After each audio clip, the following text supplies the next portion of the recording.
unmute you and just present. All right.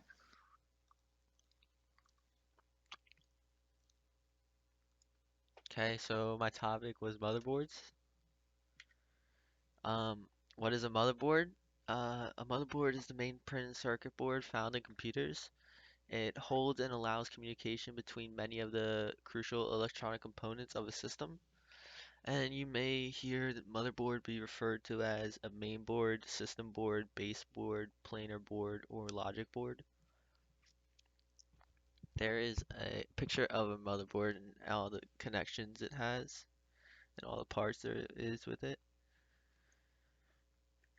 The history of it, rather than being invented by itself, like completely new piece of technology, it arose from a simpler kind of circuit board called a backplane. And a backplane is basically a motherboard with nothing on it. And before the 1980s, computer manufacturers installed each individual component of a computer onto its own circuit board and plugged these boards into a backplane, which served as a common link, tying all the parts together into a working computer.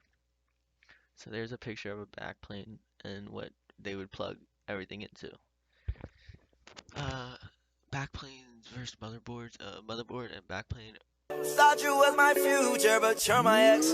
Nowadays, got a side chick on side chick. They keep hacking my iPhone, about to get a sidekick. Ignore that. Motherboards and backplanes both supply a common circuit board with expansion slots for other cards, but a motherboard has at minimum on-board central processing, memory, power management, input-output panel for external devices like a keyboard and mouse, and all electrical pathways for info to flow between everything.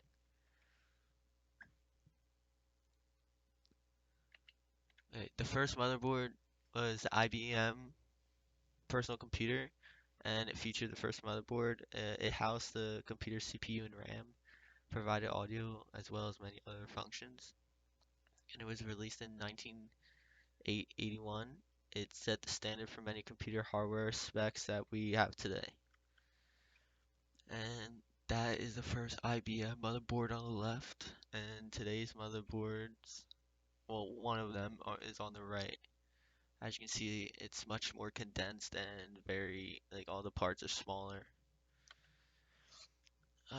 Motherboards today can easily provide all the computing functions you need to run a computer, including graphics processing, audio processing, and network connectivity. And today's motherboards have come a long way from their backplane ancestors, evolving from what were essentially empty boards with slots to self-contained computers, as you can see down below. And that's my project. Thank you very much for listening.